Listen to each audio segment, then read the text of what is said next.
ఇప్పుడు మనం 2024వ సంవత్సరం సెప్టెంబర్ నెల 1వ తేదీ నుంచి 30వ తేదీ వరకు ద్వాదశ రాశుల్లో 3వ రాశి మిథున రాశి వారి జ్యోతిష్యం భూత భవిష్యత్తు వర్ధమానం ఎలా ఉందో మన జానకిరామ్ని అడిగి చూద్దామండి. అలాగే వినాయక చవితి ఘడియలో వారికి సర్వశుభయోగాలు కలగాలని మన జానకిరామ్ని అడిగి చూద్దామండి. ఆ జానకిరామ్ మిథున రాశి వారి జాతకం శేగం శేగి యోగం బలం తరించిన కార్యం అనుకున్న కోరిక చేసే పనిది నమ్మిన పనిది చదువు విద్య ఉద్యోగంది వ్యాపారంది మునా పండరిది యోగం బలంది చదువు విద్య ఉద్యోగంది గవర్నమెంట్ ఉద్యోగంది ప్రైవేటు ఉద్యోగంది రాజకీయ రంగంది నమ్మిన పనిది అడవపడ్డ టైంది ధనయోగంది గృహయోగంది సంతాన యోగంది సంసార యోగంది సకల కార్యయోగంది బలంది ఎలా ఉంది చూడు. మిథున రాశి వారి జాతకం బలం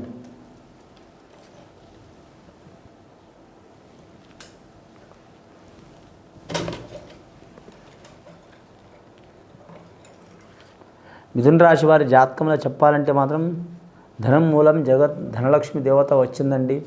సముద్ర గర్భంలో అలాగే లక్ష్మీ దేవత వచ్చింది. విఘ్నేశ్వరుడు వచ్చిండు. కాణిపాక వరసిద్ధి వినాయక స్వామి ఈయన కూడా నీటిలోనే ఉంటాడు. ప్రత్యేకమైన యోగం. అలాగే సరస్వతి దేవత సకల విద్య కారకురాలు సర్వలోక కారకురాలు సర్వలోకాల్లో సర్వ విద్య కారకురాలు సరస్వతి దేవత అనుగ్రహం నింది ఎవరికి ఏ పని చేయడానికి వీలుండదండి. అలాగే వచ్చింది అమ్మవారు కాళికా దుర్గా వచ్చిందండి వారి పేరు మీద. మిథున రాశి వారి జాతకం మీద చూడాలంటే మాత్రం లక్ష్మి చాలా వరకు అనుకూలం ఉంటుందండి. కానీ ఎంత ధనం వచ్చినా మాత్రం నిలకడ ఉండదండి. కానీ మాత్రం మరి జాతకంలో చూడాలంటే మాత్రం విఘ్నేశ్వరుడి సహకారం ఉంటుంది వారి జాతక బలానికి.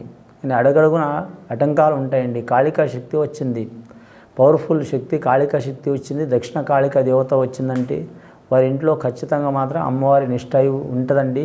అంటే ఒక మిథున రాశి వారికి ఒక్కరికి చెప్తుంటే అన్ని ఆ రాశిలో ఉన్నవారి అందరికీ అనే కాదండి. ఖచ్చితంగా దాంట్లో మాత్రం కనీసం 50% మందికి ఉంటుంది.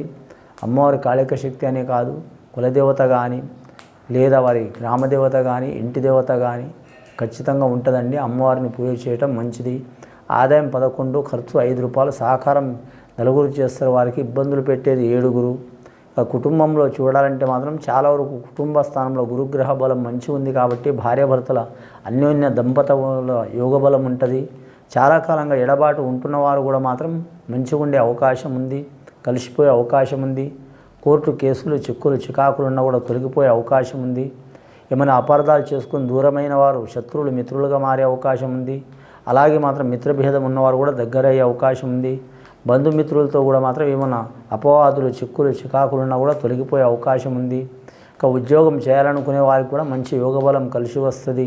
అలాగే ప్రైవేట్ రంగంలో మారాలనుకునే వారు కూడా తప్పకుండా వారు అనుకున్న చోట్ల మారే అవకాశం ఉంటుంది. అలాగే గవర్నమెంట్ ఉద్యోగం చేస్తున్నవారు ఏరియా కాడ బదిలీ కావాలనుకున్నా కూడా భగవంతుడి దయ వలన బదిలీ అయ్యే అవకాశం ఉంది. అలాగే నిరుద్యోగులు మరి జాతక బలానికి చూడాలంటే మాత్రం నిరుద్యోగులు శుభవార్తలు వినే అవకాశం ఉంది. వారు అనుకున్న స్థాయిలో కాకుండా కొద్దిపాటి తక్కువ స్థాయిలోనన్నా ఏదైనా ఉద్యోగం సంపాదించుకునే అవకాశం ఉంది. ఇక వ్యాపారస్తులకు చూడాలంటే మందగోడితనం ఉంటుందండి. మందగోడితనం అంటే అంత లాభం ఉండదు, అంత నష్టం ఉండదు, సరి సమాన యోగ బలం ఉంటుంది. కొత్తగా వ్యాపారం చేయాలనుకునే వారు మాత్రం టైం తీసుకోవడం మంచిది. మరి జాతకాన దసరా ఘడియాల మంచిగా ఉంటుంది. అలాగే ఆల్రెడీ వ్యాపారం చేసి మధ్యలో ఆపిన వారు కంటిన్యూ చేయాలనుకునేవారైతే వారికైతే మంచిగా ఉంటుంది. పార్ట్నర్షిప్ వ్యాపారం చేయాలనుకునేవారు చేయకపోవటం మంచిది.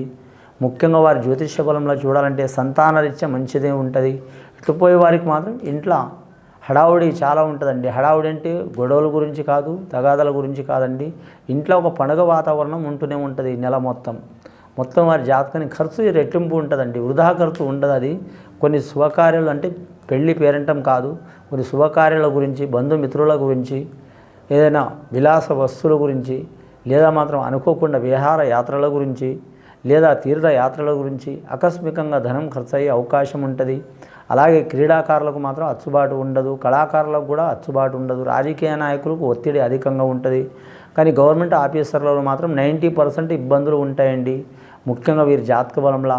ఇక వీరి పేరు మీద చూడాలంటే విద్యార్థులకు మాత్రం తిరుగు ఉండదు. విద్యలో కలిసి వచ్చే అవకాశం ఉంది. ఆ దక్షిణ కాళీ మాతను పూజ చేయాలి వీలైతే, లేకుంటే గణపతి ఆరాధన చేయాలి లేదా సరస్వతి ఆరాధన చేయాలి. ధనం మూలం జగత్ అంటారు. ధనలక్ష్మిని కూడా ధ్యానం చేయాలి. ముఖ్యంగా శుక్రవారం, మంగళవారం, గురువారం ఈ 3 వారాలు నియమం పాటించాలి, లేదా 3 వారాలు ఏదన్నా ఒక వారం పాటించడం మంచిది. ముఖ్యంగా ఈ మిథున రాశి వారి జాతకంలో మృగశిర నక్షత్రం వారు మాత్రం కరెక్ట్, ముఖ్యంగా వారి జాతకంలో మృగశిర నక్షత్రం వారికి మంగళవారం అచ్చుబాటు వచ్చే అవకాశం ఉంటుంది, అలాగే బుధవారం అచ్చుబాటు వచ్చే అవకాశం ఉంటుంది. ముఖ్యంగా పగడం ధరించడం మంచిది, అలాగే పచ్చ ధరించడం మంచిదండి, చాలా వరకు శుభకరం ఉంటుంది. ముఖ్యంగా అన్ని దిక్కులు మంచిది, కానీ వారికి సౌత్ మూల మంచిదండి, దక్షిణ దిక్కు మంచిది. ఇక వీరి జాతకంలో చూడాలంటే దేశం, వేరే రాష్ట్రం, వేరే ప్రాంతం వెళ్ళాలనుకునేవారు టైం తీసుకోవడం మంచిది. కొత్తగా వాహనం తీసుకోవాలనుకునే వారు మాత్రం టైం తీసుకోవడం మంచిది. ముఖ్యంగా వీరి జాతకంలో చూడాలంటే మాత్రం ఎలక్ట్రానిక్ రంగంలో జాగ్రత్తగా ఉండాలి, వాహన ప్రయాణాల్లో జాగ్రత్తగా ఉండాలి. ఇంకోటి వీరి జ్యోతిష్యంలో ఆహార విహారాల్లో కూడా చాలా జాగ్రత్తగా ఉండాలి. చాలా కాలం నుంచి అనారోగ్యం పాలైన వారు వారి ఆరోగ్యానికి మాత్రం మంచి జరిగే అవకాశం ఉంది. ముఖ్యంగా వీరి పేరు మీద చూడాలంటే మాత్రం నమ్మిన వారు సాయమైతే చేస్తారు. వీరికి కపటం ఉండదు, ఖచ్చితమైన గుణం ఉంటుంది, ఉన్నది ఉన్నట్లు మాట్లాడతారు, లేని గొడవలు వచ్చే అవకాశం ఉంటుంది. ఇక ఈ రాశి వారిలో ఇంకో నక్షత్రం ఆరుద్ర నక్షత్రం, సాక్షాత్తు ఆ పరమశివుడు పుట్టిన నక్షత్రం అండి. ఈ ఆరుద్ర నక్షత్రం వారికి మాత్రం అద్భుతంగా ఉంది, కానీ మాత్రం నరఘోష అధికం ఉందండి. నరఘోషకి నాపరాళ్ళే పగిలిపోతాయండి మనమెంత.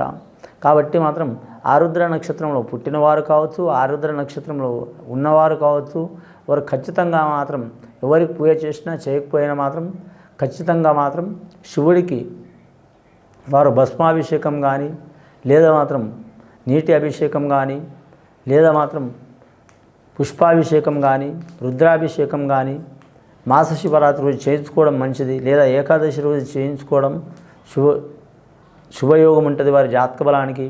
అలాగే వారి పేరు మీద సద్బ్రాహ్మణులతో చేయించడం ఇంకా శుభయోగం ఉంటుంది.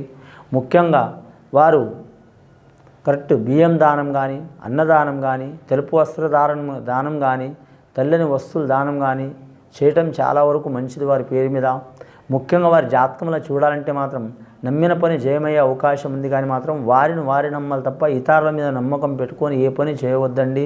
స్వతాబుద్ధి స్వతాలోచన చేస్తే అనుకూల కార్యాలు, శుభకార్యాలైనా సరే ఏదైనా సరే వారు సాధించి గెలిచే అవకాశం ఉన్నదండి. ఇతరుల మీద ఆధారం పెట్టుకొని నడిస్తే మాత్రం ఇబ్బందులు పడే అవకాశం ఉంది. మిథున రాశి వారు, వృశ్చిక రాశి వారితో కొన్ని ఇబ్బందులు వస్తాయి, జాగ్రత్తగా ఉండాలండి. ముఖ్యంగా వారి జాతకానికి మాత్రం శివుడికి మాత్రం అభిషేకం, రుద్రాభిషేకం చేపించడం చాలా వరకు శుభకరం ఉంటుందండి. ఇది విని చూసి ఆచరించే వారికి, మిథున రాశి వారికి చాలా వరకు శుభయోగాలు కలిసి వస్తాయండి. శుభం భూయత్.